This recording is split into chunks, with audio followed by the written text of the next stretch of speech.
first, actually, yesterday night when I was gonna sleep, I knew something like this was gonna happen. So I was like, I don't know what to say. So this is just a last moment thing. Okay, so the first memory I had of, a conversation per se with Andrea was, I think, like if my memory serves me right, in Casey Uncle's house. Like I think it's the same night that famous incident took place. It's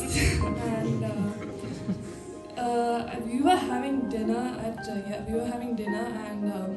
so the dinner was plain basmati rice and curry. Yeah, I remember that because it's related to the incident. So, curry and salad, papadam. Okay, so of course. So I'm sitting and I'm eating, and then I'm yelling behind her, and Milianti and Andrea like having a fight. Like she's like, "No, Mama, I don't want this curry." She's like, "But have something." Like Milianti was like, forcing her to eat something, and then she comes and sits. Of course, like it's no difference 17 years from now, it's the same thing. But never mind that. So she's coming and she's having a plate of small, like not even a little basmati rice and what do you say, white more, papadam and small pickle. Okay, and I'm just looking at the plate and I'm thinking something is wrong with our taste buds. This is not supposed to be, and I'm like, and there's me with a plate full of curry, and and then she's just, so she's so irritated because me and she's like forcing her to eat, and then she saw me looking at her, she just looked at me like, what? What's wrong with you? You looked at me like that. All of you know, Andrea was she was the complete opposite of me in terms of personality.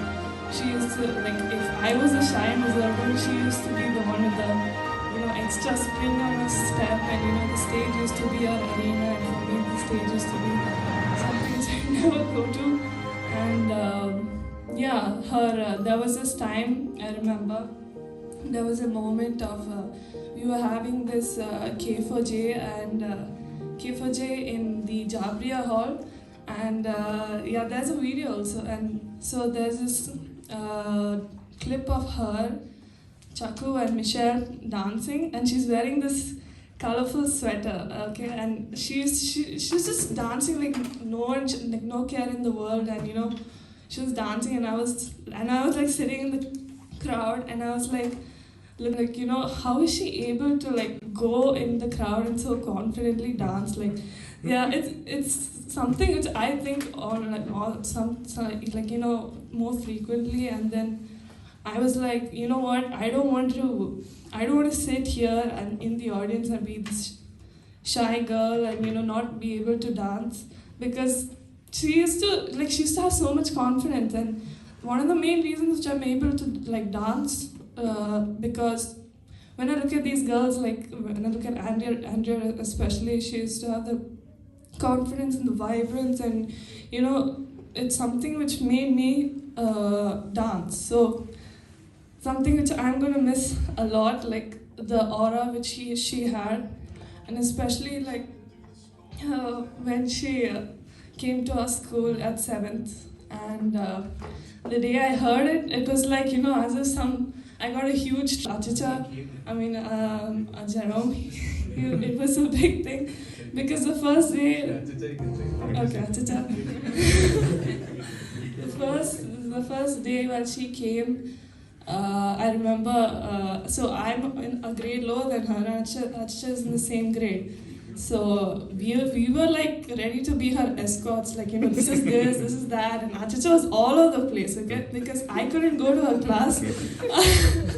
I couldn't go to her class like saying this isn't this. So achacha took the role, and I would do the same, just that I would never leave her side. I would be extra clingy to her. So thank God I wasn't playing that role.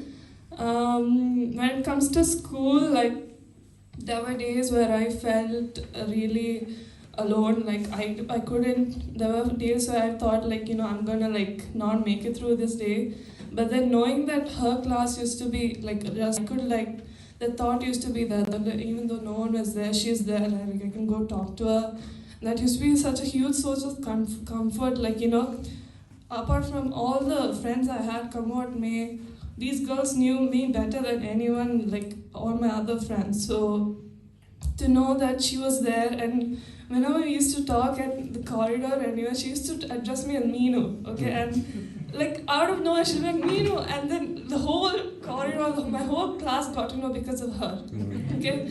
So she told me Meenu, and then we used to talk, and by the time we finished, my friends used to tell me like, are you guys related or anything? You guys talk as if you guys are, you know each other since you were born. And like, yeah, that's because we are, like, we knew each other since we were childhood friends, and I never considered her as like, just a friend or a church friend, or something more.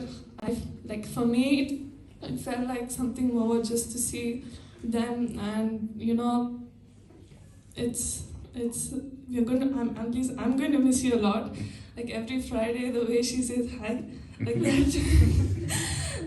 And everything of her, especially she knew every time I felt like something was going on with me, like I felt sad or something. It was like an unspoken silence, like something's going wrong, and I didn't have to say anything. She knew, and yeah.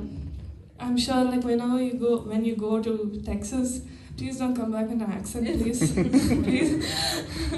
When you go to Texas, they're gonna see that you're such a wonderful person, and yeah, we're gonna miss you through the lunch, and every time we have any program or anything, at least I'm gonna be like, I wish Andrew was here.